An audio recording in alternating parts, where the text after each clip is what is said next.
dia, boa tarde, boa noite. Estamos aqui no Agile Trends. Eu sou da Stefanini Brasil. Meu nome é Romário Souza, eu sou especialista em Business Agility. Estou aqui com dois convidados para a gente falar sobre design organizacional.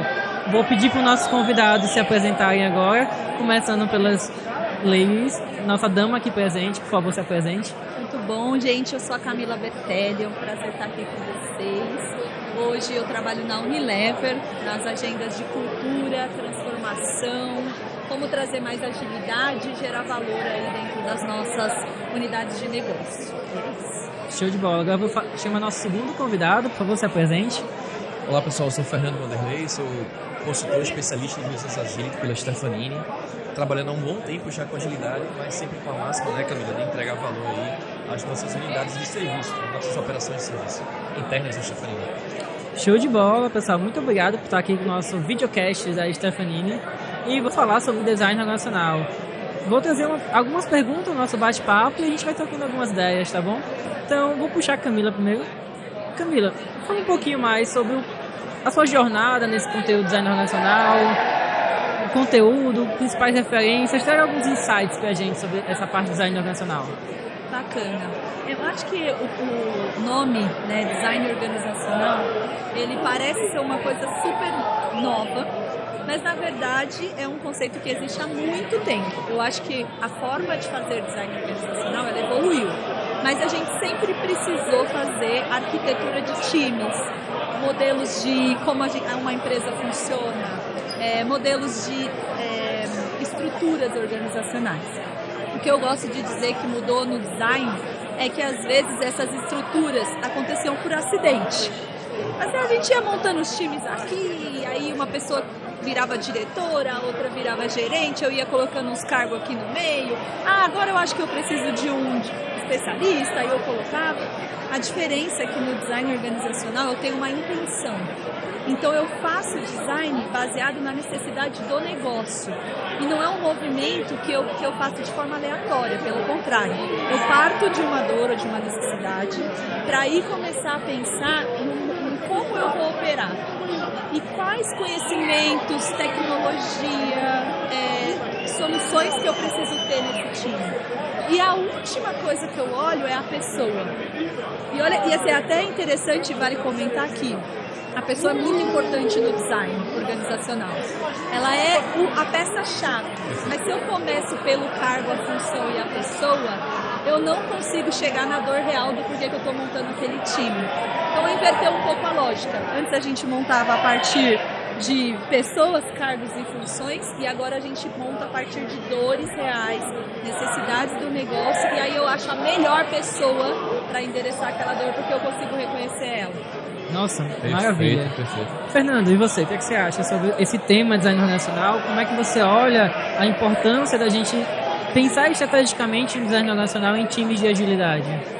Cara, eu vejo o design organizacional como um arquiteto. Arquiteto na sua ampla função de desenhar as melhores vias para aumentar a fluidez de como o valor percorre na organizacional. E eu não estou falando agora de valor para o cliente percebido, estou falando de valor cultural.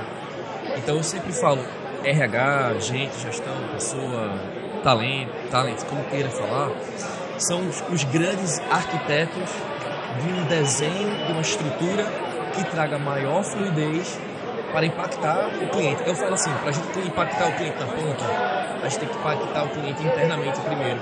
É uma construção integral. E design organizacional é muito isso, né? Eu gosto muito de trazer o Team Topologies, né, Camila? A gente estava conversando antes do podcast aqui, sobre o quanto entender topologia de time não é trivial, não é simples, mas é uma estratégia extremamente primordial para se começar o Business Agility, a trazer o contexto de entrega de valor. Eu falo assim, a gente somos rios, somos águas, somos fluidos, somos riachos e precisamos percorrer a organização. E os cargos, as burocracias são as pedras que trazem gargalos, que trazem entraves. Né? Então, o design organizacional, para mim, é um desenho principal, primordial, para primeiro entender em que estágio estamos, que desenho nos colocamos, para depois começar o movimento de Business Agility. Nossa, muito legal os insights de vocês dois. E Quais são os desafios que vocês percebem hoje nas empresas que vocês já vivenciaram, nas experiências, nos cases que vocês já ouviram, em relação a, de fato, ter esse olhar mais estratégico no design organizacional? Vocês percebem que empresas de pequeno, médio ou grande porte, eles têm um olhar diferente para esse tema e têm desafios diferentes também? O que é que vocês acham? É começar? Camila, acho que tu pode trazer um exemplo aí do que a gente estava falando da própria Unilever. Né? Legal. Eu acabei de comentar uma frase, né, que me toca muito, que a gente faz a conexão da cultura com o design organizacional.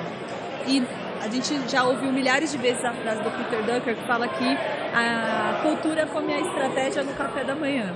E eu gosto de uma frase que é do Robinson, que escreveu o livro do Holacracia, que ele fala: e a estrutura come a cultura no jantar. Então, não existe... A cultura, ela vai existir se você quiser mexer nela ou não. Se você não faz nada, a cultura se forma. Exatamente. Mas quando você tem uma estrutura, você pode favorecer ou não a cultura desejada. E aí eu acho que entra você fazer isso de forma intencional. Quando eu falo de uma estrutura mais fluida, eu estou falando de modificar comportamentos. E as empresas precisam entender que a decisão que ela toma e formaliza, ela está influenciando no comportamento do indivíduo, né? É claro que a gente não vai perder a possibilidade de ter pessoas que vão ter funções de liderar os times, pessoas que vão ter funções de operacionalizar algumas tarefas. Tudo isso continua acontecendo no design organizacional. O ponto é que você consegue, de forma antecipada, olhar para essa dor, para esses entraves, esses bloqueadores, e falar assim: eu consigo tirar esse bloqueador, e não é porque eu vou tirar a pessoa, ou vou mudar a função dela, ou vou tirar ela do time, tirar o poder dela, enfim. Eu consigo fazer com que aquela pessoa tenha mais relevância, inclusive, e direcionar ela para aquilo que eu preciso de resultado.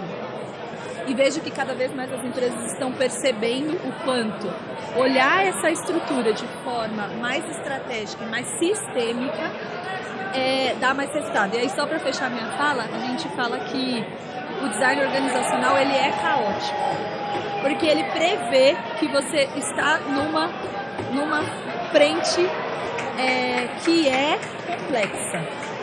Só que você, olhando de fora, parece um negócio super complexo mesmo, nossa, complicado e tal. Quando você entra na estrutura, você fala: não, tudo isso está conectado, tudo isso é fluido. E aí eu acho que isso ajuda as empresas a olhar para esse processo com mais... falar: putz, isso aqui vai fazer diferença para o meu negócio. Nas suas experiências, você consegue perceber essa diferença em relação ao poder e ser relevante do colaborador, da liderança, de uma forma geral? Cara, o que é que a gente fala depois de Camila, né? Mais uma vez. Ela é muito relevante, pessoal. Ótimo, adorei. Obrigada, eu ganhei meu dia agora. Não, mas de verdade, assim, a palavra foi muito criteriosa e muito assertiva, né? Relevância, mais do que poder, engajamento, mais do que retenção, né? Essas são as palavras que constroem uma motivação intrínseca e de valor, motivações de valor. Porque o indivíduo numa organização ele se sente desmotivado por vários motivos, mas essencialmente ele não se vê como ator daquele ambiente. Ele é coadjuvante, ele não tem protagonismo. E todo indivíduo quer ser o protagonista da sua vida. E quando a organização ela tem uma estrutura de comando e controle, ele deixa de ser protagonista. Mais uma vez, colaboração, engajamento e uma estratégia altamente eficaz e uma ferramenta é OKR, né? É o que Camila falou. Eu vou fazer um desenho de uma estrutura, de um design organizacional baseada numa intenção gerenciada por um OKR. Por quê? Eu vou dizer que eu tenho um objetivo, mas eu vou demandar de uma forma colaborativa: tragam os resultados chaves. Que iniciativa vocês querem fazer? Aí sim, é um movimento de encontro top-down e bottom-up, onde eu crio a estratégia, mas eu alinho, eu tenho clareza. Porque para mim motivação é uma regra clara de 2 fatores: alinhamento e autonomia. E aí eu não posso ter só autonomia sem alinhamento. É isso. As pessoas ficam perdidas. E eu não posso ter só autonomia, enfim, eu tenho que ter o equilíbrio dos dois. E esse equilíbrio de um grande líder é difícil ele fazer no feeling, sabe? Eu sempre falo, cara, o líder tem um papel de formar outro líder, para que ele aumente a relevância do impacto que ele tem naquela organização, né?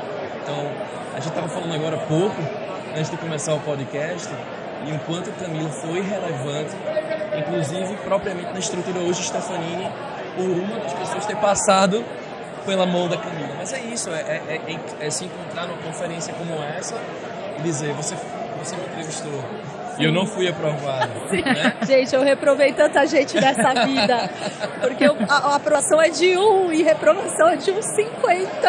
Mas eu acho que é uma mensagem final que, tipo, todo mundo quer ser digital influencer, mas cultural influencer também, né?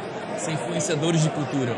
Eu quero daqui a uns 10 anos olhar para trás e a Stefanini saber quem foi Fernando. Não o poder que Fernando teve, mas a relevância que ele teve. Sim, e eu acho que a gente comentou esse acaso que aconteceu aqui, né? Eu tenho uma premissa de vida, assim, que toda a oportunidade que a gente tem de se conectar com alguém, se você não tá no mood, né, no lugar de trocar ali, é melhor não fazer. Porque se você se dispôs a fazer, você precisa entender que aquela marca vai ficar naquele indivíduo, pro bem e pro mal, né? E eu acredito que cultura é a mesma coisa. A cultura marca a gente, ela forma a gente. Mesmo que a gente não queira estar numa cultura ou não concorde com tudo que ela tem, muita coisa dela nos influencia e vice-versa. Então, assim, como é que eu, indivíduo, entendo o impacto que eu tenho no outro, o impacto que eu tenho nesse ecossistema e entendo que o impacto que o ecossistema tem em mim também. Né? Porque no final do dia é uma rede mesmo. Tá tudo conectado, né? Show. Nossa, pessoal, tô saindo desse podcast com minha mente fervilhando de ideias aqui. E até pra gente fechar, né, nosso videocast, especificamente, eu vou pedir pra vocês deixarem cada um de vocês uma mensagem final para as pessoas que estão vendo a gente e ouvindo a gente nesse momento. Então vamos começar pelas damas? Sim. Muito bom. A mensagem final que eu deixo é: crie o futuro com ferramentas do futuro e não do passado. Porque se eu criar o futuro com as ferramentas do passado, né, eu estou criando o presente com as ferramentas do futuro e não do passado. Se eu olho para o presente, só olho para trás, eu estou repetindo. Mesmo que eu estou fazendo, né, revisão, retrospectiva e vendo o que deu certo, o que eu posso olhar para o futuro e falar, deixa eu fazer um voto de aposta aqui. Eu acho que isso gera confiança e gera valor de testar, né, e trazer novas possibilidades. Acho que essa é a minha frase final. Para org design, se eu olhar só para o passado, possivelmente eu estou repetindo os mesmos padrões. Show de bola. E você, Fernando? O futuro vem do futuro, né? Essa frase aí do Silvio Meira é isso. Me faz pensar, Mila, tu fechou a noite aqui, né? É uma frase que eu acredito muito, que tipo, além de falar de construir o futuro olhando para o futuro, cada vez mais as organizações estão tendendo a trabalhar em rede. O mundo trabalha em rede, o contexto é rede.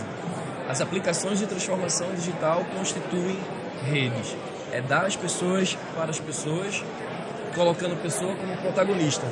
Então, sempre que a gente for falar em design organizacional, a minha palavra final aqui é: coloque as pessoas e os indivíduos cada vez mais como protagonista, inclusive você e o seu time.